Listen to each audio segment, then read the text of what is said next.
Saudações a todos que acompanham o canal do Conde, começando aqui mais uma entrevista com o Conde.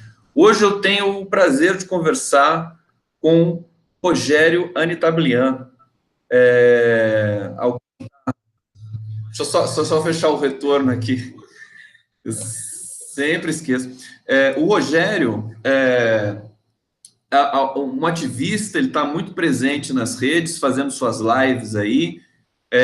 Sou admirador do pensamento dele, da produtividade que ele tem, dos comentários, das análises que ele faz, políticas. Realmente é um cara que está muito conectado com o momento e vai ser muito interessante conversar com ele. Rogério, meu querido, prazer falar com você. Boa tarde, Conde. Prazer é meu. A admiração é recíproca. Eu fico muito feliz pela oportunidade de nós conversarmos. E com relação ao trabalho que você vem fazendo, eu acho que dispensa comentários, porque é consenso que ele é extremamente importante, é produtivo e é fundamental na produção do que a gente julga que deva ser o destino de todo o trabalho feito nesse sentido, ou seja, de uma construção de um pacto, de uma construção de uma sociedade que retome os valores que nós tínhamos por época da Constituição Federal de 88, que se perderam no tempo, infelizmente. Rogério, você se tornou também uma figura conhecida aí na comunidade digital, faz as suas lives, eu assisto você às vezes está no carro, né, fazendo a live. Como é que começou isso? Primeiro conta pra gente, e daqui a pouco eu também vou falar algumas coisas da sua história aqui. Claro. Na verdade, o que acontece? Eu, por ocasião dos primeiros movimentos que ocorreram contra o governo da presidenta Dilma, acreditei que nós deveríamos, como cidadãos, independente de vinculação político-partidária, independente de qualquer outra situação, nos manifestarmos no sentido de estabelecer um contraponto a tudo aquilo que vinha sendo colocado pela mídia massificada, por todos os meios que foram utilizados para a derrocada da presidenta Dilma.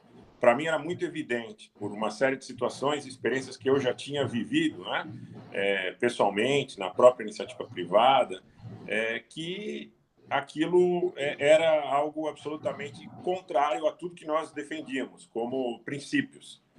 E, nesse sentido, eu achei que deveria ter alguma participação. Comecei fazendo essas lives para poucas pessoas.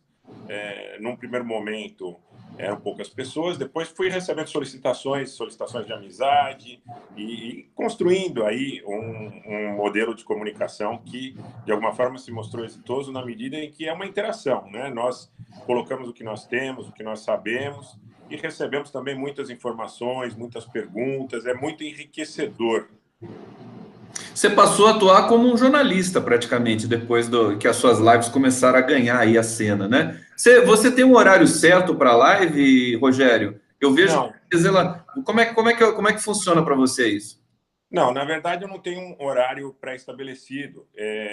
Eu costumo fazer, tanto que essa coisa do carro que ficou meio marcada, houve uma live que foi por ocasião do primeiro turno ainda da eleição, posterior a um debate onde o Ciro Gomes ele faz uma sinalização para o mercado e para a Rede Globo. E nessa live houve uma visualização extremamente importante. Foram mais de 80 mil visualizações. Eu lembro. Aí, a partir desse momento, que eu crio uma dinâmica de maior assiduidade, mas ainda fora de uma disciplina de horários ou alguma coisa mais profissional. Então, para as pessoas, Rogério, para as pessoas que querem ver o Rogério Anitablian em ação, é ficar sintonizado no seu Facebook, né? Acho que esse é o caminho, né? O caminho, eu vou procurar, inclusive, em função dessa demanda, dessa realidade que acabou se conformando, divulgar com mais antecedência, pelo menos durante o dia, né? Com 5, 6 horas de antecedência, para pelo menos possibilitar a oportunidade das pessoas estarem acompanhando no momento da live, né? Bom, Rogério Anitablian, ele é membro do grupo Armênios pela Democracia. Rogério, eu queria que você explicasse para a gente já conversou sobre isso antes, mas como é que nasceu? Eu sou assim, é muito bacana isso que o Brasil perdeu em grande medida nesses últimos anos bicudos de muito extremismo da direita, né? Essa coisa de todos os povos do mundo aqui no Brasil. Isso é muito bonito. Isso também está implicado nesse atentado da Nova Zelândia, que eu vou querer conversar com você, e eu sei que você está inteirado sobre isso. Mas como é que nasceu essa iniciativa dos armênios, da comunidade armênia se unir em prol da democracia brasileira, que eu considero que deve ser muito importante para vocês como comunidade aqui no Brasil também? Sim, na realidade é uma parte da colônia, né, uma parte da colônia que é formada por pessoas que têm um pensamento mais inclusivo, mais progressista, de caráter efetivamente mais democrático. E essas pessoas, nós já estávamos conversando antes do primeiro turno das eleições, e nós chegamos à conclusão de que a candidatura que foi vitoriosa representava tudo aquilo que nós, como princípios, mais uma vez, e como descendentes de uma história de um povo que foi vítima de um genocídio, né? O primeiro grande genocídio do século XX, 1915, onde 1,5 milhão de armênios foram mortos pelo Império Turco-Otomano. E eu acreditava, e continuo acreditando piamente, que nós devêssemos tomar uma postura, e esse grupo se reuniu, nós nos reunimos, como eu disse, parte da coletividade, existe uma parte da coletividade, inclusive, que se contrapôs e que apoiou a outra candidatura, talvez até mais numerosa, infelizmente, mas nós tomamos a atitude que achávamos que deveríamos tomar, e com muita gente boa, com muita gente que fez seu papel, muita gente foi signatária, muita gente simpatizou com a ideia, e acredito que, como descendentes de armênios, dentro dessa ideia que você falou, do mosaico, que é a formação do Brasil, do povo brasileiro, da cidade de São Paulo, onde a gente está estabelecido, é a postura que nós temos que ter, pelo menos como reciprocidade, a receptividade que nós tivemos aqui no Brasil. Né? Nossos antepassados, nossos avós, bisavós, foram recebidos de braços abertos e vieram a participar da vida social, da vida política, do comércio, da indústria, de forma exitosa em função da receptividade que tiveram. Foi um novo mundo, uma nova oportunidade que se desenhou para todos aqueles que participaram de um êxodo, né? Foi um êxodo, foi uma tragédia humana de dimensões muito grandes. Não só 1,5 milhão de mortos, como toda uma população deslocada. Foi um êxodo gigantesco, né? Naquelas regiões que seriam hoje a leste da Armênia atual, né? A Armênia Ocidental, não remanescem armênios. Foi uma limpeza étnica, efetivamente. Então, em função disso, eu acho que é nossa obrigação em relação ao ser humano, né? Porque nós, como descendentes, vivenciamos a tristeza, a dor, o luto dos nossos antepassados, é uma até de cunho transgeracional. Então, evidentemente, como cidadãos do Brasil, nós temos que lutar pela unidade, pela concórdia, contra essa colonização moral que leva ao ódio, que leva a toda essa situação, que não é uma exclusividade do Brasil. Nova Zelândia está aí para testar. Perfeitamente. Eu sou muito amigo do Sérgio Storck, que também é membro de uma comunidade dos judeus progressistas brasileiros. Também muito preocupado com isso, né? Mesmo princípio, né, que vocês têm. Eu vou te dizer uma coisa, Rogério, que quando eu vou para São Paulo, eu gosto muito da estação Armênia no metrô. Eu acho tão bonito aquilo. É a única estação que não é subterrânea, né? Naquela linha. É logo depois do Tietê. E quando chega a estação Armênia, por exemplo, é um sinal de luz para mim, porque assim, ou eu estou chegando para pegar o ônibus, ou eu estou chegando em São Paulo para fazer alguma coisa. Como é que é a comunidade em São Paulo, assim, porque me parece muito, para ser nome de uma estação, né, é muito tradicional mesmo. Sim, existem várias tendências políticas dentro da coletividade, né? Como eu te falei, infelizmente, é possível que, majoritariamente, ela tenha um sentimento vinculado à candidatura que foi vitoriosa nas eleições. Tanto que nós sofremos, em seguida, logo após a divulgação do nosso manifesto, nós tivemos um manifesto pró-candidatura do Bolsonaro. E era muito crítico em relação à nossa posição. Por várias questões, por desconhecimento histórico, por alinhamento automático em relação aos grupos em que esses setores convivem, o que eu acho que é uma grande bobagem, né? Uma falta de inteligência, mas efetivamente era uma postura que tomaram, por exemplo, algumas pessoas vinculadas a determinados interesses mais imediatos, acreditaram que estar ao lado da candidatura do Bolsonaro era estar ao lado dos seus interesses menores, mais imediatos. Então, diziam, a candidatura do Fernando Haddad propõe programas assistenciais que nós teremos que pagar, né? Sim.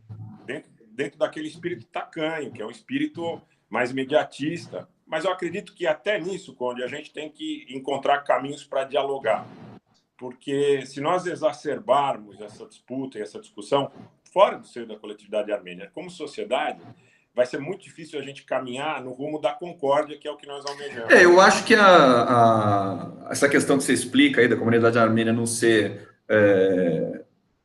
homogênea nesse sentido é simplesmente reflexo das comunidades, né? Nada, tudo é heterogêneo, né? A gente tem esse padrão aí. Eu me lembro que naquele momento que vocês lançaram o manifesto, a Araciba Balabanian, que é uma atriz consagrada, ela também assinou, né? E ela foi a dona Armênia, né? Ela realmente tem, acho que ela nasceu no Brasil ou nasceu na Armênia? Nasceu no Brasil. Também é descendente de armênios, né? E foi bastante acessível no que tange ao que nós tínhamos ali como ideia no manifesto. Muitas outras personalidades, eu só não quero citar nomes para não cometer nenhuma injustiça e não ferir suscetibilidades, porque se eu citar nome de alguém e esquecer nome de outras pessoas caras, muito provavelmente você hoje por isso. Hoje, com o Zé de Abreu aí, presidente autoproclamado, a Aracina Banabalian poderia ser muito bem uma ministra aí do Zé de Abreu. A gente vai sugerir da cultura, possivelmente. Da cultura, né?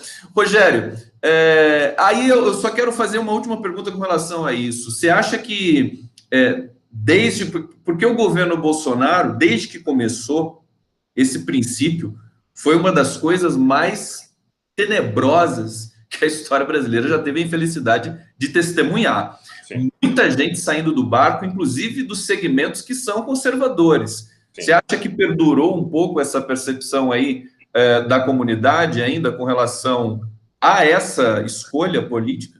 Na comunidade já existem indicativos nesse sentido, já existem pessoas que dizem que se arrependeram de ter caminhado com essa candidatura, já existem indícios de que outras pessoas, por não quererem mais participar do debate político, né, nem nas redes sociais e nem nos ambientes sociais e familiares, estejam também de alguma forma arrependidas. Mas existe aquela conceituação, eu ousaria dizer, sem querer ferir suscetibilidades, mas da ideia do pertencimento de classe. E que isso, efetivamente, talvez demore um pouco ainda para que eles percebam, alguns estratos, de que isso também é deletério para eles, né? Essa propagação do ódio, ela, de alguma forma, torna também insegura a saída do filho da classe média alta, do empresariado, do profissional liberal, para a rua, para a noite, para a balada, para o barzinho. Todos estariam menos seguros na medida em que você tem em discussão um plano como o do Moro, porque a gente sabe que os excludentes de antijuridicidade, no que tange ao que nós temos hoje, são mais do que suficientes, né? Então, um policial, por exemplo, no exercício regular do direito ou numa legítima defesa proporcional, eu não conheço particularmente casos em que eles tenham sido vítimas de injustiças por estarem no exercício regular do direito. Agora, na medida em que você coloca um dado subjetivo, violenta emoção, que pode justificar uma morte em confronto, os filhos da classe média, de um modo geral, também estariam sujeitos a esse tipo de abordagem. Esse tipo de percepção, eu acho que está demorando um pouco, em função de uma ideia de um escudo, pretenso escudo, que lhes asseguraria um maior conforto, uma maior tranquilidade, menos possibilidade de serem vítimas de injustiças dessa monta. E não só nesse sentido. Eu acredito que na questão econômica também, a própria reforma da Previdência, a proposição da reforma da Previdência, também é bastante democrática no que tange a afetar direitos de pessoas que não sejam necessariamente as mais pobres ou que estejam excluídas desses segmentos da sociedade. Isso vai chegar para todo mundo. E eu acredito que aí, quando a água subir, eles vão perceber que fizeram uma opção bastante equivocada. Rogério, eu acho que o único segmento, o único nicho da sociedade brasileira que concretamente não sente o impacto negativo desse início de governo Bolsonaro, não foi surpresa para o segmento democrático, evidentemente, mas para eles pode ter sido uma surpresa. Mas são, assim, são as classes muito altas. É aquelas que não têm realmente nenhum tipo de compromisso, não precisa se preocupar com a aposentadoria de ninguém, né? Essas ainda devem ter como base assim, a sustentação desse governo. Tem um artigo recente publicado hoje pelo Marcos Coimbra, que é o diretor do Vox Populi, que ele destaca justamente que é uma ilusão achar que o Bolsonaro tem a aprovação da maioria da população brasileira. Isso não é mais realidade e o Marcos Coimbra disse que nem antes da eleição isso era realidade. Você tinha ali um conjunto de votos antipetistas muito fortes, né? E isso não significa, como o Marcos Coimbra é um pesquisador, é um cientista, né? Isso não significa que você apoia o Bolsonaro, significa que você rejeita o PT. E aí, na prática, quando isso acontece, né, a gente tem aí um derretimento muito rápido da popularidade do governo do Bolsonaro. Já que você tocou no assunto do Moro, eu ia querer falar com isso com você mais adiante, mas já que você antecipou e você está inteirado aí desse projeto do Moro, né, esse programa que ele chama de anticrime, né, esse projeto anticrime, foi muito mal recebido por todas as comunidades especialistas do país. E agora existe uma tensão muito forte, Rogério. Não sei como é que você está olhando isso, como é que você está acompanhando. A Lava Jato teve a sua maior derrota ontem com a votação no STF, tirando da Lava Jato a investigação sobre o Caixa 2 eleitoral, né? Passando isso para o TSE. Foi uma votação apertada, mas ela saiu derrotada. E existe uma tensão muito grande. STF, Congresso, você tem uma ameaça de CPI também para eles fazerem. Você tem um rumor, né, bastante concreto também, que a Folha de São Paulo publicou, de que a indústria das fake news via WhatsApp do bolsonarismo vai voltar com força nesse momento e o alvo maior vai ser o STF. Como é que você vê a tensão no judiciário brasileiro nesse momento? A tensão no judiciário brasileiro ela é nítida.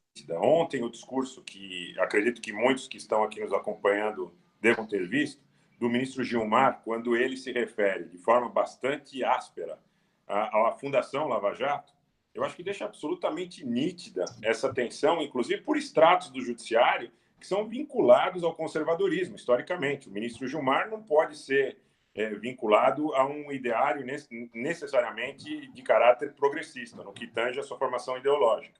Mas está bastante indignado como brasileiro e como membro da Suprema Corte, né, da mais alta corte do país, com essa situação. Porque o que ocorre? Na realidade, a Lava Jato mostra nitidamente que ela é uma situação absolutamente política, ideologizada, além da ideia de coibir a criminalidade, além da ideia de coibir a corrupção. Só que aí eu vou utilizar o que nós falamos há pouco, a ideia da colonização moral que se fez paralelamente. E nós tivemos trabalhando ao lado da Lava Jato, isso é fato, muita gente não sabe o quão grave isso é, mas estratos e segmentos da mídia comercial que fizeram um trabalho que corroborava situações que, mais uma vez, poderão inclusive atingi-la. Nós agora assistimos a tensão que existe entre a Globo, a Folha e o governo, por exemplo, mas foram órgãos de imprensa que alavancaram esse ideário. Eles colocaram muito tempo que acreditavam que cogitar que a situação que levou ao impeachment da presidenta Dilma era absolutamente ilegal e que cogitar que aquilo era um golpe soft, um golpe que vinha com participação de estrangeiros, era uma elucubração absolutamente de caráter conspiracionista. Agora estão vendo quão real é isso. De qualquer forma, eles não foram só consubstanciados, subsidiados pela mídia comercial. Existe um dado, uma situação que é muito delicada, e eu tenho muito respeito por todos os credos religiosos, por todas as fés que são professadas, o islamismo, o judaísmo, o umbandismo. Eu acho que todos têm direito, dentro de um Estado laico, de professar sua fé ou não, né? Isso não nos faz melhores, nem o agnóstico, nem o ateu, nem o que tem a fé católica. Eu acho que o Estado deve assegurar, isso é um direito, uma garantia alimentar, que inclusive está na base da Constituição. O preâmbulo da Constituição fala de uma sociedade fraterna, inclusiva. Porém, houve a utilização de um proselitismo religioso especificamente vinculado a uma teoria da prosperidade nas neopentecostais, que alavancou a ideia do punitivismo, que consubstanciava em ideias, em dogmas, que alicerçaram o caminho para que muitas pessoas, muitos pobres, efetivamente, muitas pessoas, e quando eu digo pobres, nada de caráter ativo, mas digo no sentido de pobreza, inclusive de capacitação para receber a informação. Muitas vezes o sujeito anda 3 horas de trem, de metrô, de ônibus, e ele chega em casa e poucas vezes tem acesso à informação, e quando tem, ele vai ligar no Jornal Nacional, né? Aí vai no final de semana na igreja, o pastor diz para ele que o Lula é ladrão, que o Sérgio Moro é um herói nacional. Então, quer dizer, tudo isso, houve uma orquestração que muitos setores da sociedade hoje sentem que poderão também ser prejudicados por terem participado desse consórcio. Porque esse consórcio não interessa ao Brasil. Eu venho, inclusive, fazendo menções, tendo conversas com muitos amigos que têm nitidamente uma posição conservadora, independente do cargo, da posição que ocupem, para tentar alertá-los e trazê-los para uma realidade de que a nossa construção como sociedade deve ser uma construção em prol do Brasil, em prol da Constituição de 88 e das garantias nela elencadas. A Lava Jato virou um partido político. A Fundação Lava Jato, as pessoas não têm ideia do que isso poderia representar em relação a um fundo de reserva para as próximas eleições. Eu acho que isso que assustou demais, inclusive o STF, né? Esse fundo aí assustou geral. Acho que foi o grande erro estratégico deles e que acelerou o processo aí de desmoronamento, né? A Lava Jato está desmoronando nesse momento. Pode continuar, desculpa. Eu acredito que a Lava Jato, nessa circunstância, nessa condição, ela já não é mais algo que interesse fundamentalmente ao povo brasileiro. E a situação prática, de caráter prático, criticaram muito a ideia das campeãs nacionais que nós tínhamos no país, como era, por exemplo, a própria Odebrecht na petroquímica, como era a JBS no segmento de alimentos. E eu não estou aqui advogando a favor dessas empresas ou das políticas delas, mas eu cito um exemplo só para que nós possamos ilustrar o que nós estamos colocando hoje, para que as pessoas se interem, pesquisem, porque eu acho que o fundamental é isso. A Odebrecht, como indústria petroquímica, ela passou dos limites do país e, inclusive, não só na própria América Latina, como em vários mercados mundiais, mas no caso da América Latina, ela passou, inclusive, a ser um player que brigava pela aquisição de polos petroquímicos, como brigou na Argentina com as gigantes norte-americanas. Passou a incomodar, né? Eu vi uma entrevista, eu acho que foi para o Fernando Moraes, do Assange. Se eu estiver errado, me corrija. Eu não estou sabendo dessa entrevista. No Julian Assange, será que ele deu uma entrevista com o Fernando Moraes? É bem antigo, é bem antigo. É antigo? É bem antigo. Bom, mas o que interessa é o que você vai lembrar a respeito disso. O conteúdo, exato. E ele diz o seguinte, ele diz que é evidente que os interesses das gigantes petrolíferas norte-americanas, como a Chevron, a ExxonMobil, a Shell, que é anglo-holandesa, que isso tem uma repercussão efetiva nas políticas dos países do Hemisfério Sul. E a Odebrecht ousou enfrentá-las. Eu não estou advogando a favor da Odebrecht, não estou advogando a favor das práticas da Odebrecht. Não conheço e não quero fazer juízo de valor. O que acontece é o seguinte, eles passaram a ser um player global que tinha efetivamente uma sustentação por parte das instituições brasileiras no sentido de facilitar a sua participação nesses mercados globais, o que eu acho que é legítimo.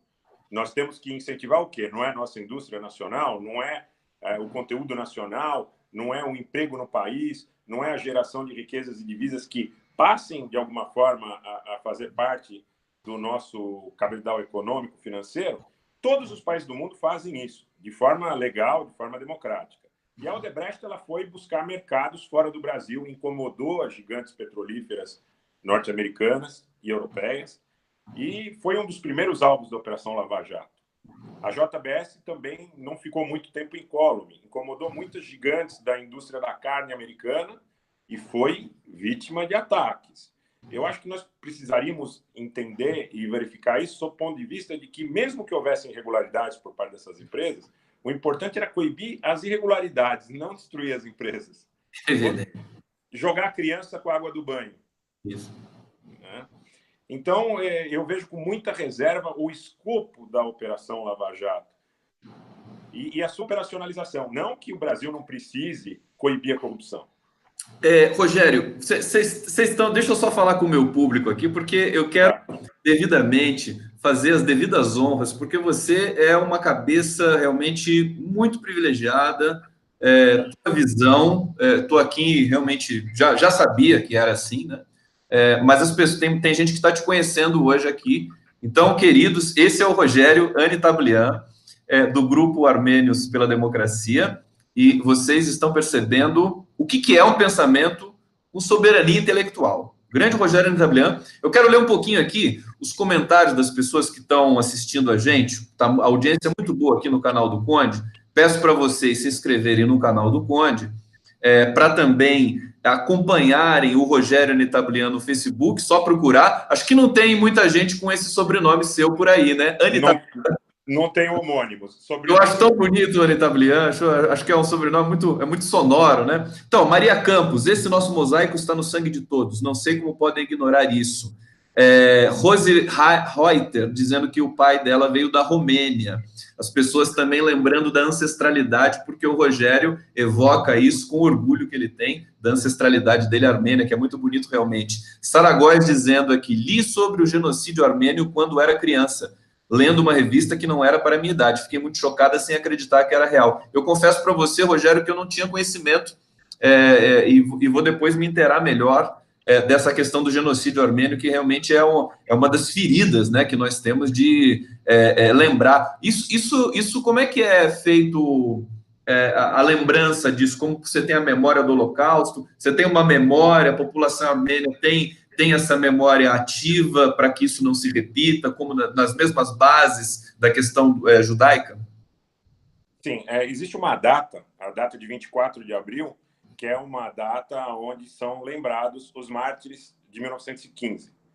Na verdade, foram massacres consecutivos, que eles começam no final do século XIX, a época do Sultão Hamid, né, no Império Otomano, e eles vêm sendo exacerbados de forma consecutiva, porque existe uma situação ali que, se nós tirarmos a população de origem armênia e hoje uma população de origem curda, nós teríamos uma população de origem turca que ela vem desde o atual território da Turquia, penetrando pelo antigo território da União Soviética, em toda aquela região, né? Chechênia, Ingushétia, Azerbaijão e outras repúblicas soviéticas, que eles são todos turcos étnicos. Então, a invasão foi uma tentativa de limpeza étnica e de eliminar a população armênia. Não era algo de caráter religioso, porque muitas pessoas ensinam que foi uma perseguição de caráter eminentemente religiosa. Mas não foi. Na realidade, foi, na minha visão, um atentado contra a presença étnica dos armênios naquela região do Império Otomano. Todo dia 24 de abril, todos os anos, existem eventos, existe lembrança, existem atos nas igrejas armênias de São Paulo, né, que lembram os mártires. Inclusive, nos últimos anos, têm sido feitas manifestações em frente ao consulado turco aqui em São Paulo, porque o Estado turco, na realidade, ele é o sucessor do Império Turco-Otomano e ele não reconhece o genocídio, como muitos países não reconhecem o genocídio por pressões de diversos lobbies, de diversas circunstâncias que talvez aqui não caberia elencar. Isso é importante, bacana. Também, Rogério Anitablian, é história também. Deixa eu continuar lendo aqui alguns comentários, porque as pessoas estão participando muito, as pessoas conhecem você aqui. Rogério tem uma clareza muito especial ao se colocar. Lula da Silva está dizendo aqui. Tem alguns que também estão te conhecendo agora, também não conhecia, está excelente. Bem-vindo ao canal do Conde, Rogério Anitablian. Anitablian, você vai ficar... A gente vai repetir essa dose, viu? Eu estou aqui só pensando aqui já, porque quando rende assim uma conversa dessa, realmente é um prazer. Aliás, você sabe qual foi meu critério para te convidar? Primeiro, evidentemente, a gente convida as pessoas que a gente admira, a gente convida as pessoas que estão na cena, que estão lutando pela democracia e tudo mais, mas assim, pessoas interessantes, né? Pô, esse cara dá um papo, né, cara? Você pensa assim, tem que conversar com esse cara. Isso é sempre bom, que é um princípio também, que é um princípio da amizade, né? Da gente sentar, tomar uma cerveja, da gente conversar, das afinidades que a gente pode desenvolver, e dentro disso também divergir, evidentemente, porque isso também é importante para dar química aí de um papo bem tocado. Olha só, Então, eu quero agradecer todo mundo que está comentando. Quiserem fazer pergunta para o Rogério Anitablian, façam na medida do possível. Eu vou tentar ler, porque a gente tem a vertigem aqui da nossa conversa. Rogério, conversando, eu estou vendo aí no seu cenário, tem uns Playmobils aí atrás, né? Exato. Se é do seu filho, como é que é isso aí? Olha, na verdade, é uma coisa muito mais da minha geração. Eu vou usar de forma presunçosa dizer da nossa, né? Da nossa, exatamente. Porque eu acho que nós somos relativamente contemporâneos. E era uma coisa que eu tinha quando criança, né? Gostava muito. E depois, quando eu descobri que existiam esses personagens em tamanhos maiores, aí eu fui adquirindo. Tentei passar isso de alguma forma para os meus filhos, mas eles não têm a mesma paixão que eu tinha e que eu tenho, não representa a mesma coisa. É diferente, né? É tão bonitinho. Então, eles são maiores um pouco, né? Que os originais. São tamanhos maiores. Mas porque eu estava vendo, porque assim, o Playmobil, quando a gente fala assim, o Playmobil, porque é uma pessoa, o cara baixinho, né? Falou, pô, o cara é um Playmobil, né? Aí eu tô lembrando do Moro, porque o Moro ficou muito pequeno nesse momento agora no Brasil. Só para a gente amarrar essa questão da Lava Jato, eu acho que o Dallagnol agora está sendo investigado. O Dias Toffoli abriu um inquérito, inclusive para pesquisar essa questão do fundo bilionário da Lava Jato. E eu queria que você comentasse a seguinte questão, Rogério. Para mim, em grande medida, a Lava Jato perdeu a sua utilidade para o sistema. Quer dizer, já tirou o Lula dessas eleições, já perseguiu, já tirou a Dilma do poder, porque foi basicamente para isso. E eu queria que você comentasse isso. Depois ainda vou voltar à questão da soberania e das gigantes, que, né, Odebrecht, JBS, que isso também é um assunto que me interessa muito. Mas antes, me explica uma coisa. Será que a Lava Jato perdeu a utilidade dela? Eu acredito que para o sistema, sim, porque nesse momento existe, não só por parte dos ministros do STF, que em muitos casos, né, tem sido já vítima das fake news. A indústria das fake news se volta para os ministros do STF. Tem sido feita uma campanha de desmoralização sistemática do STF por parte desses grupos que, como você bem citou há pouco, continuam ativos, né? Continuam ativos. E são, sim... Eles pregam o fim do STF. Pregam o fim do STF. Aí tem muita coisa que é complicada. Não porque ele atinge o seio da ideia de uma sociedade democrática, de uma sociedade onde impera o Estado Democrático de Direito. Eles vêm fazendo isso. Eles fizeram isso em relação à classe política. Eles desacreditaram a política como objeto gerador de tensão, que é útil para a sociedade, como você falou agora, de uma forma que eu subscrevo em gênero, número e grau. Você disse, olha, nós podemos discordar, mas isso não vai nos impedir de, eventualmente, sentarmos numa mesa e de conversarmos, de tomarmos uma cerveja, de batermos um papo, de estreitarmos laços, porque nós temos que imaginar que nós estejamos caminhando, como sociedade civilizada, num modelo de integração onde as discrepâncias não sejam objeto de resolução por ódio, por violência, por mentira, por algo que parecia absolutamente medieval, contextualmente. Você imaginar que ataquem o STF como instituição, e aqui nós sabemos o que aconteceu na época do impeachment e na época das situações que vitimaram, que levaram o ex-presidente Lula à situação atual. Mas nós não podemos desacreditar das instituições, independente de reparar essa ou aquela atitude, porque senão nós vamos voltar à barbárie. Nós vamos voltar a um estado de exceção que, de certa forma, existem já muitos indícios de que ocorram situações dessa monta no país, mas nós não podemos desmontar essas instituições. Nós temos que aprimorar o funcionamento delas. Nós temos que acreditá-las e nós temos que exigir, como sociedade, que se cumpra o que está escrito na Constituição Federal de 88, que se cumpra a ideia do pacto social. Fora do pacto, fora da institucionalidade, o que sobra é a barbárie. Isso justamente não é interessante. foi o que eles conseguiram implantar, né? Através aí de um trabalho sistemático também dos nossos veículos de comunicação que endossaram, né, todo esse processo de ódio e de incomunicabilidade que a sociedade brasileira acabou mergulhando aí nesses últimos anos. Eu acho que vale a pena a gente lembrar, Rogério, por exemplo, quando se defende a Venezuela, a soberania da Venezuela, a autodeterminação dos povos, né, que é a questão básica, você não está defendendo o Maduro. Você não é porque o Maduro é maravilhoso e legal. É porque você está defendendo a soberania dos povos. Você está defendendo o jogo jogado da democracia. Tá Sem certo? dúvida. Acho que é o mesmo sentimento, que daí eu quero que você comente também, a questão da Dilma Rousseff quando do impeachment, sem crime, né? O golpe de 2016. Quer dizer, defender a permanência da Dilma Rousseff naquele momento, não do ponto de vista prático da democracia, não era simplesmente porque você era partidário do PT ou da Dilma Rousseff. Não, é porque você tem que sustentar. As pessoas, muita gente já sabia o que poderia acarretar uma ruptura democrática, como nós estamos vendo hoje que acarretou. Né? Então, não necessariamente apoiadores da Dilma, do PT, mas apoiadores da democracia em si. Esse efeito de sinonímia que veio muito forte depois agora, quer dizer, esquerda, segmento democrático. Né? Isso está muito forte, eu acho que tende a se adensar cada vez mais. Você tem essa percepção? Eu acredito que sim, independente do fato que nós temos que continuarmos atentos e vigilantes ao fato de que a indústria de fake news permanece, o investimento numa vinculação dessa indústria com o proselitismo, e, mais uma vez, faço a ressalva, não é de caráter específico contra uma religião. É uma situação que nós estamos assistindo nas periferias das grandes cidades, muitas indústrias de fake news.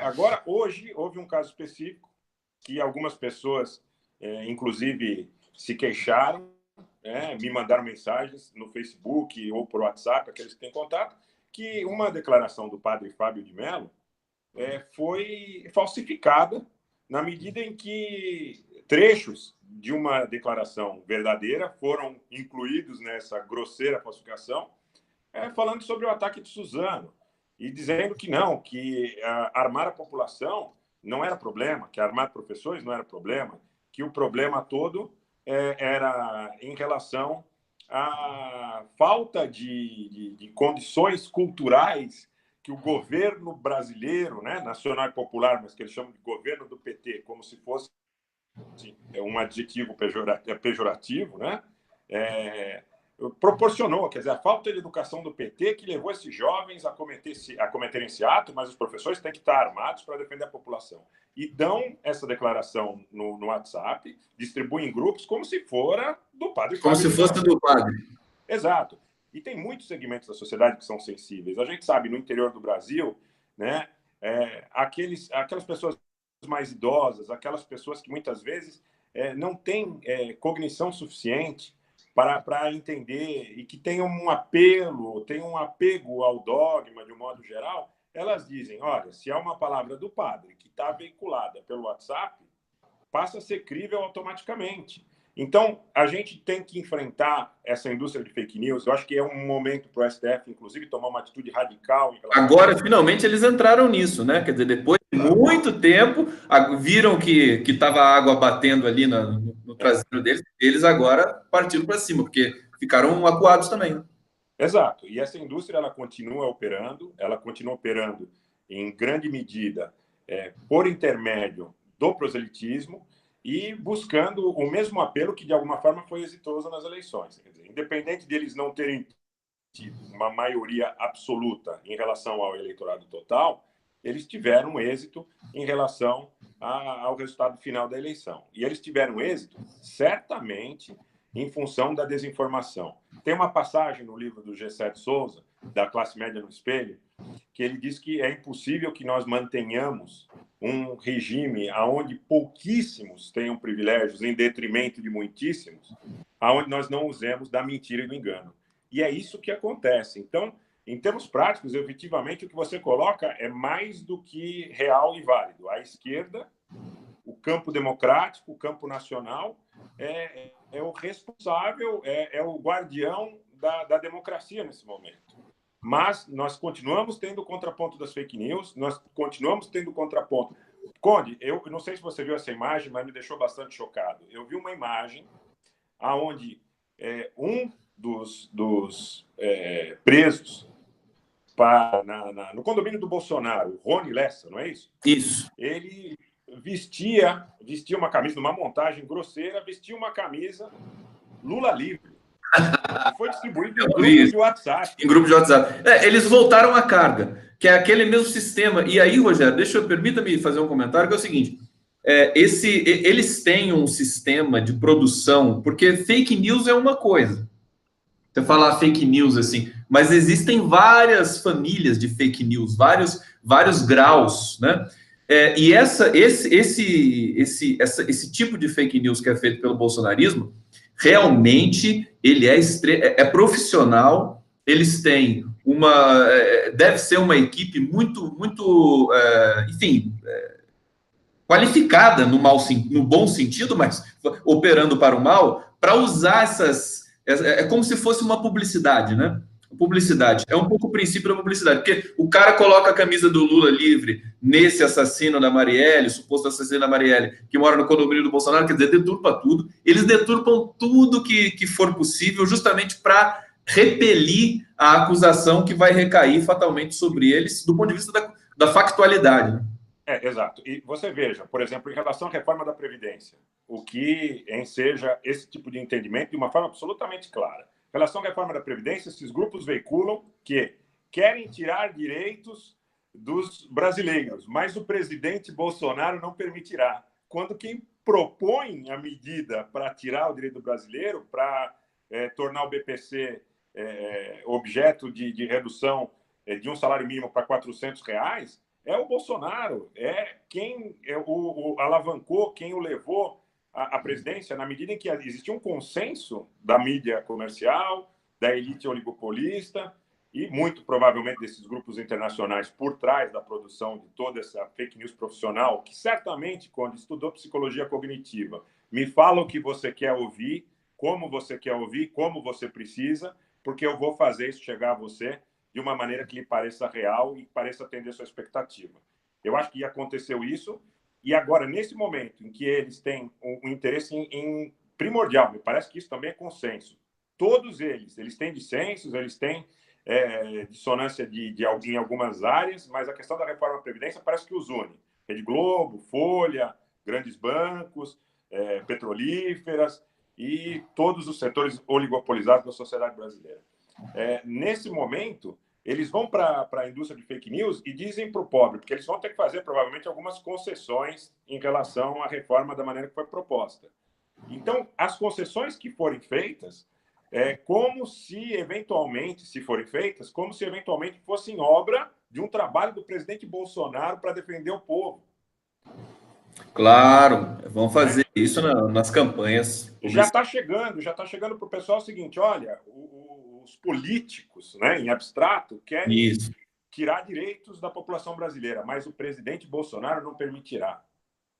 Apoie o presidente Bolsonaro. Rogério, deixa eu ler mais um pouco aqui os nossos internautas que estão chegando aqui, assinantes, inscritos no canal do Conde. Raquel Cristina dos Santos está dizendo uma coisa muito simpática aqui. O Rogério é excelente comunicador. Todos os dias tece críticas sobre o atual cenário político. Obrigada, Conde, por trazer esse amigo ao seu canal e aproximá-lo dos progressistas. Show! Ela põe um monte de coraçãozinho lá, Rogério. Olha que bacana. Muito obrigado. Hoje tem uma coisa especial aqui de convergências, porque as pessoas te conhecem, você é um cara conhecido na cena digital, e eu acho isso importante para a gente poder fazer a sinergia. Estou muito feliz mesmo de estar conversando com você hoje, a conversa rende bastante, e eu quero dizer para você uma tese um pouco minha, assim, de linguagem, com relação a isso que você estava falando, do bolsonarismo e dessa coisa da indústria de fake news e tudo mais. Parece que a gente tem duas forças que são antagônicas e contrárias, que assim, quando o Lula estava em cena na presidência, ele continua em cena de uma maneira diferente agora, mas, na verdade, tudo que ele dizia, o discurso dele estava muito conectado com a realidade. Sim. Muito conectado com a realidade. Isso é uma espécie de fiança, né, da palavra. No caso do Bolsonaro é exatamente o contrário, né? Tudo que ele diz não tem absolutamente nenhuma conexão com a realidade em nenhum momento.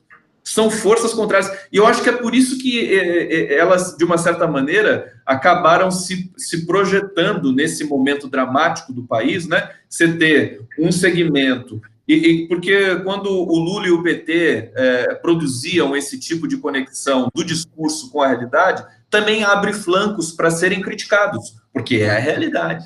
Não vive naquele mundo ideal, todo cor-de-rosa. E no caso do Bolsonaro, você tem essa que seduz um segmento que quer esse mundo cor-de-rosa, né? Só que não, né, Rogério? Porque eu estou achando que a situação está ficando crítica, e acho que por isso que eles voltaram, porque o governo Bolsonaro não tem base de apoio. Você concorda com isso? Eu creio que sim. Eu creio que sim. É oneroso para o governo Bolsonaro, inclusive a própria reforma da Previdência, que é consenso desses grupos políticos que, numa aliança absolutamente inimaginável a priori, porque o candidato desses grupos não era o Bolsonaro, o candidato desses grupos originalmente era o Geraldo Alckmin.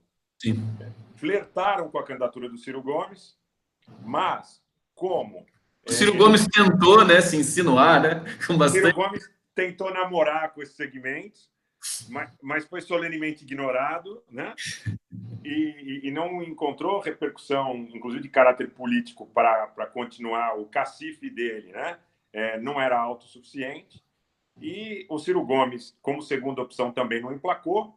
Acabaram aderindo à candidatura do Bolsonaro. Muitos segmentos com os quais, inclusive, eu conversava particularmente, que a priori diziam não, os apoiadores do Bolsonaro, por ocasião das manifestações verde e amarelas, muitas pessoas que participavam, eu inquiria no sentido de se você se sente à vontade de participar de manifestação onde alguns defendem a tortura, defendem Ustra, defendem valores absolutamente incompatíveis com aqueles que eu imaginava que vocês praticassem. Eles diziam, não, esses aí são 5%, 10%, apoiam aquele louco do Bolsonaro, mas esse não ganha.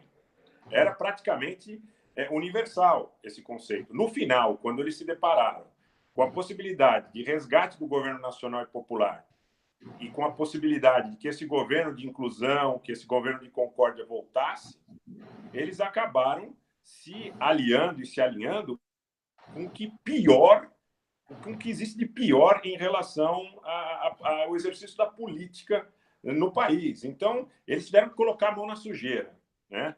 Eles tiveram que colocar a mão na sujeira. Eles tiveram que chegar perto de um pessoal, quem é do Rio de Janeiro, muito provavelmente a gente tenha muita gente aqui nos acompanhando que seja do Rio de Janeiro ou que tenha algum vínculo com o Rio de Janeiro, sabe da situação das milícias, sabe dessa situação que alia o Estado no Rio de Janeiro, a política de um modo geral, não dentro de um Estado paralelo, mas dentro do Estado no Rio de Janeiro.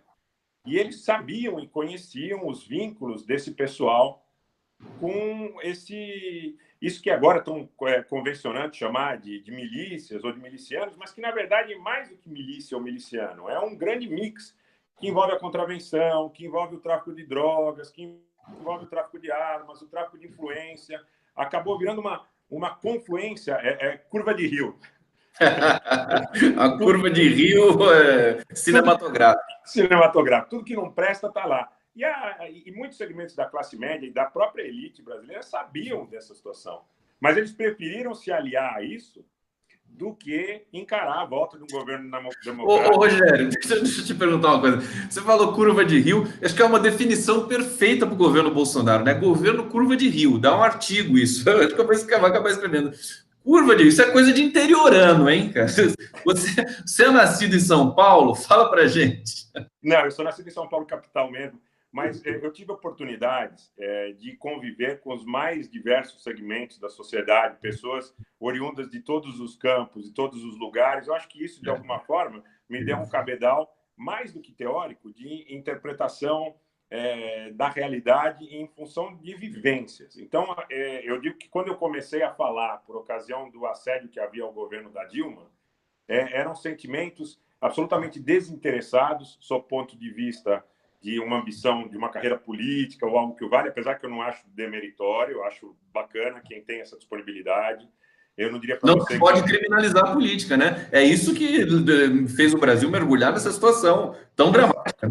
Exato. Mas você criminaliza a política porque você busca desacreditar um sistema de representação, mesmo nessa democracia, da maneira que nós temos, com todos os aspectos precários dela, do modelo dessa democracia grega, né, que foi o que nos inspirou, vamos dizer, como modelo fundamental. Desacreditar a democracia é encaminhar para soluções de autoritarismo, é encaminhar a sociedade para uma solução de conflagração. Eu tenho uma preocupação, eu não quero ser pessimista, mas eu tenho uma preocupação no sentido, inclusive, um tema bastante delicado, não sei se é o caso de nós tratarmos nesse momento, né?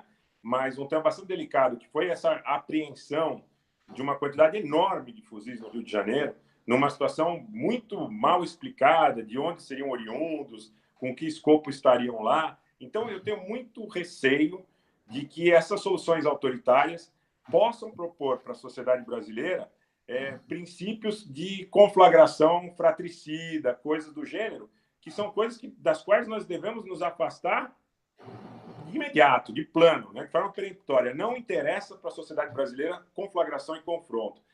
Para isso, nós temos que ter capacidade de difundir uma informação de qualidade que alerte as pessoas no sentido de que esse autoritarismo ele pode ir muito além. O ataque aos ministros do STF é um indício muito sério no sentido de que, quando Bolsonaro faz uma declaração de que quem garante a democracia são as Forças Armadas, ele flerta com as Forças Armadas no sentido de dizer, olha, se sujar, eu corro para cá. Né? Se eu não conseguir amparo no Legislativo para aprovar as medidas que eu quero, ou se o Legislativo, em algum momento, né, respondendo também à ideia da falta de sustentação política do governo dele, né, se colocar contra o governo, ou, eventualmente, vamos supor que houvesse um pedido de impeachment que tivesse sustentação por parte do parlamento. Quando ele faz esse tipo de declaração e quando nós assistimos paralelamente uma apreensão de armas dessa monta, nos preocupa sobremaneira, porque eles podem, eventualmente, ter um plano B de conflagração da sociedade e levar a sociedade a uma situação de conflito fratricida. Eu acho que isso pode estar em curso, né? Conhecendo esse segmento aí. Eles estão acuados pela realidade social do país, que não tem como você driblar esse tipo de coisa, não tem fake news no mundo que vá, enfim, produzir um mundo cor-de-rosa tão diferente daquele mundo que é a realidade concreta de um país. Mas eu queria retomar com você, a gente já encaminhando assim, para o final do nosso papo, mas ainda nós temos 13 minutos. Eu gosto. Você está mudando o ambiente, está acendendo a luz. Perfeito. Isso, exato. Foi escurecida. Aí você estava com luz natural, né? Isso. E aí, Rogério, eu queria falar com você sobre justamente a questão da Marielle Franco, cuja morte violenta completou 1 ano ontem. Nós tivemos aí o Carnaval trazendo a figura da Marielle, a Mangueira que ganhou o Carnaval do Rio de Janeiro, um desfile muito bonito, que trouxe um Carnaval muito político também pelo Brasil todo, um Carnaval que acenou para esse derretimento precoce do bolsonarismo. Nós vimos isso no Brasil inteiro. Você teve aquela publicação do Bolsonaro pornográfica que cumpriu o papel de tirar do noticiário justamente o que tinha sido aquele carnaval. Sim. Cumpriu o papel. Você vê que tem gente operando ali junto com o Bolsonaro, porque eu acho profissionais. Que ele não tem capacidade, tem profissionais ali, ele não tem capacidade de perceber essas sutilezas aí do discurso e da mídia. Mas o que tem me assustado bastante, o que tem me preocupado, e ao mesmo tempo parece que a ferida foi exposta. Essa proximidade das milícias, realmente. Como você bem falou, a milícia fica uma coisa meio no ar, assim, né? Ninguém sabe direito o que é milícia, né? Você sabe que a procura disparou no Google, né? Teve uma pesquisa agora que saiu aí, o que é milícia? Porque ninguém sabia o que era milícia no Brasil. Começaram a falar, miliciano do quê? E aí nós temos, justamente, até para essa elite que se aproximou do bolsonarismo, achando que, né? Assim, o cara, deixa esse cara aí, ele aprova a reforma da Previdência para a gente, mas eles estavam mergulhando num terreno muito obscuro e movediço, que é o bolsonarismo, que é uma coisa. Até os militares devem estar. Acho que eles não tinham noção do que era essa família Bolsonaro no Rio de Janeiro. E aí você fala dessa apreensão de armas, nós estamos vendo essas ligações aí que cada vez mais próximas da família Bolsonaro. Sim. Tem muita gente dizendo aí que a Marielle Franco vai derrubar o governo, né? Todo esse tudo que está girando. Como é que você avalia esse episódio? Eu acho que é um cataclisma isso aí para o governo Bolsonaro. Eu acho que não tem fake news no mundo que vai porque a própria imprensa já está um pouco saturada de ficar só ensaboando essa situação. Você não acha? Eu acho, e eu acho que nós temos alguns fatos concretos que corroboram isso. Por exemplo, editoriais do jornal O Estado de São Paulo, que é representante da elite mais tradicional, né, dos chamados quatrocentões paulistas, dos chamados estratos mais conservadores da sociedade paulista, que sim, disse, por ocasião do segundo turno da eleição, que Fernando Haddad representava uma ameaça de venezualização do país, foi alinhado à ideia da candidatura do Bolsonaro de uma forma envergonhada. Eles não faziam uma defesa explícita, taxativa, mas de alguma forma se alinharam à candidatura do Bolsonaro e agora dizem, de forma bastante clara, que o presidente é tosco, que o presidente demonstra que não tem aptidão suficiente para tocar os processos que deva tocar, aqueles processos de interesse dessa elite, como, por exemplo, a reforma da Previdência, a perda de mais direitos trabalhistas em micro-reformas, né? Parece que eles não estavam brincando quando falavam na possibilidade de extinção do 13º salário, por exemplo, em novos contratos. E o que a gente sente em relação ao caso específico da Marielle e a relação com as milícias, citando mais uma vez o exemplo do Rio de Janeiro, você tem aquela elite do Leblon, de Ipanema, da Beira-Mar, né? Vieira Souto, Delfim Moreira, que eles, em relação a essa turma da milícia, que geralmente está localizada ali na Barra da Tijuca, estou fazendo uma generalização, espero que se alguém for de lá e não tenha vínculos com nada disso, como é a maioria, né, não se sinta ofendido. Mas eles têm uma seleção a essa classe de criminosos, na verdade, né? Nós não podemos definir de outra forma, de criminosos que ascenderam socialmente, economicamente, através das práticas mais espúrias, desde o controle do transporte de vans até o famoso gato net, as ligações elétricas, a distribuição de gás e uma série de atividades, inclusive o próprio tráfico de drogas, né? O controle dos tráficos de drogas, do tráfico de drogas, das biqueiras e tudo mais. Isso tudo, eu usei o termo curva de rio, porque eu acho que eles estão muito juntos e misturados. Estão muito juntos e misturados. E a elite, quando criou um cenário que permitiu que pessoas próximas ou vinculadas a esse extrato chegassem ao poder, imaginava, muitos provavelmente não imaginavam o tamanho. Muita gente diz assim para mim, não, todo mundo sabia da maldade que estava fazendo. Eu não acredito nisso. Eu não acredito. Mas o eleitor do Bolsonaro, você está dizendo do eleitor, né? Do eleitor. Eu sempre mensuro de uma forma absolutamente empírica entre 12% ou 15% da população que, se tivesse efetivamente conhecimento do que representa esse governo, talvez tivesse votado nele. Mas eu acredito que muita gente foi induzida a erro e por esse sentimento, pelo kit gay, pelo proselitismo religioso, pela mídia punitivista. E agora eles tentam formar uma tríade, né? Porque eles tentam, inclusive, ingressar com a educação. Eles querem pegar a coisa pela base. Eles tentam, eles ensaiam. É uma ameaça para eles. O conhecimento, a ciência, a própria educação é uma ameaça para o Bolsonaro. É uma ameaça. Não tenha dúvida. Então, no caso Marielle, especificamente, essa vinculação desses grupos, dessa proximidade, né, física até, com o fato de um preso ser pai de uma garota que namorou com o filho dele, morar no mesmo condomínio, parece que são 3 casas de distância, e ele dizer, eu não sei quem é. Eu acho que tudo isso deixa essa elite bastante constrangida. E eles buscam, de alguma forma, se desvincular desse tipo de atuação ou de situação, porque teriam, inclusive, dificuldade para defender determinados pressupostos, por mais que nós saibamos que tem muita hipocrisia, que tem muita construção em função de interesses mais imediatos, mas como que eu vou defender que eu votei e que eu suporto um governo que tem uma proximidade dessa monta com esse mar de lama envolvido nessa areia movediça, como você bem citou. Por isso que retornou fortemente eles reativaram essa indústria de fake news via WhatsApp e também o exército digital, que é capitaneado pelo Carlos Bolsonaro, porque tinha caído mais da metade. Tinha um dado consolidado do Google, foi um pouco antes da trágica morte do neto do Lula, do menino Arthur, que saiu isso, e a própria repercussão da saída do Lula, da aparição do Lula, naquele momento, ela foi 80% positiva. Em geral, o bolsonarismo, ele domina a internet, é uma coisa impressionante.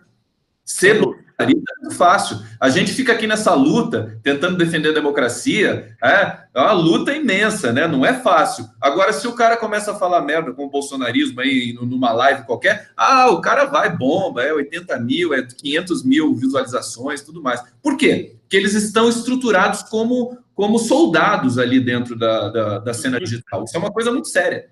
E o estudo da questão da psicologia cognitiva falam, são chavões, são coisas vazias, são coisas que carecem de fundamentação, mas na medida em que, por exemplo, eles soltam Cuba, Venezuela, kit gay, eles criam cenários absolutamente superficiais, absolutamente não fundamentados, absolutamente abstratos, mas que muitas vezes falam para aquele sujeito que está frustrado, recalcado, desesperado, sem colocação, subempregado.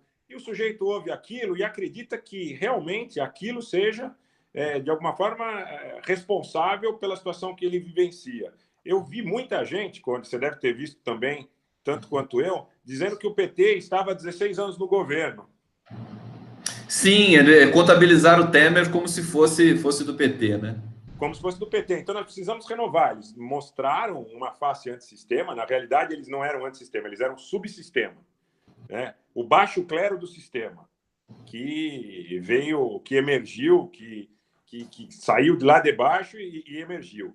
Agora, eu vejo que a elite brasileira, a grande mídia, os oligopólios, eles estão muito interessados na reforma da Previdência, nas outras reformas de base que eles têm interesse em aprovar, mas eles estão muito desconfortáveis com esse lado de está tudo tão imiscuído, tão misturado, tão junto com uma coisa tão baixa. Eu acho que uma pergunta que a gente fica se fazendo nesse momento é assim, como que eles vão resolver o caso Bolsonaro? Quer dizer, como é que a gente vai tirar esse cara agora do horizonte?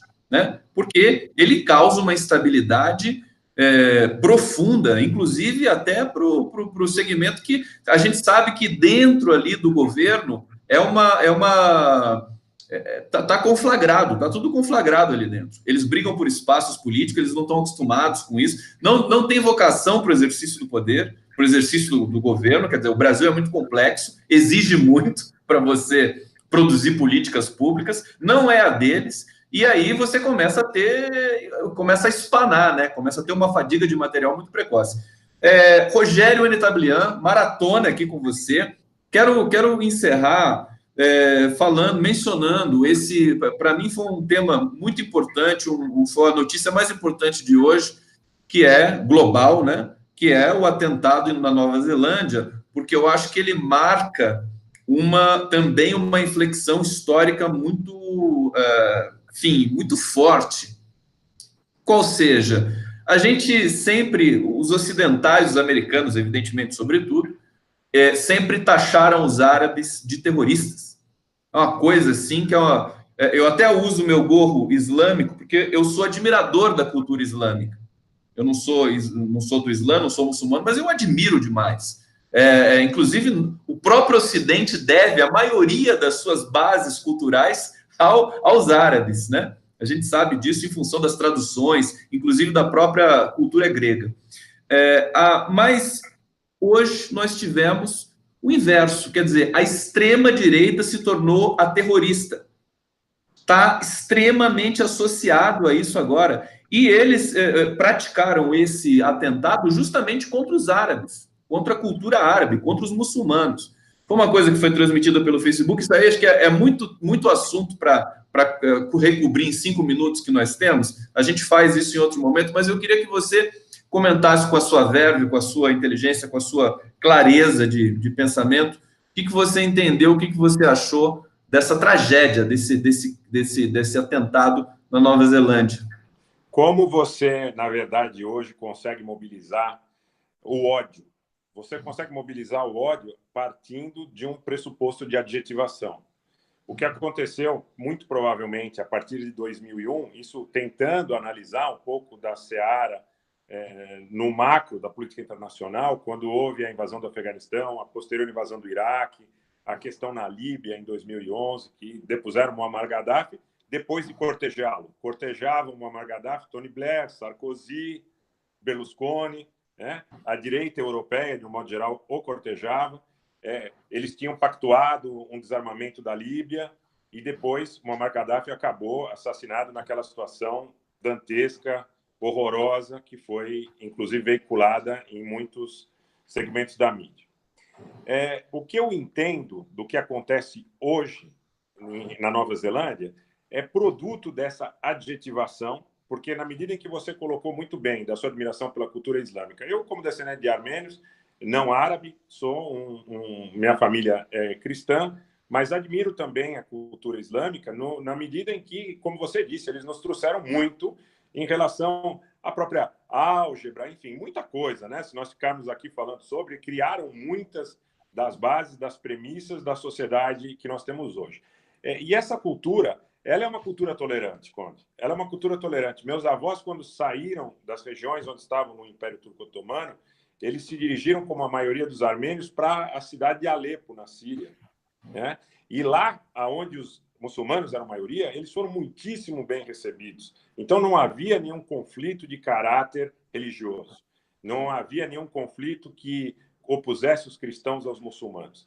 Essa política que os Estados Unidos da América, desde a invasão do Afeganistão, desde o trágico atentado de 11 de setembro, instituíram em relação aos países islâmicos, né? Porque desde que a União Soviética deixou de ser a grande inimiga e os grandes inimigos passaram a ser os muçulmanos, eles adjetivaram, porque você pode ver toda a indústria cinematográfica, toda a literatura.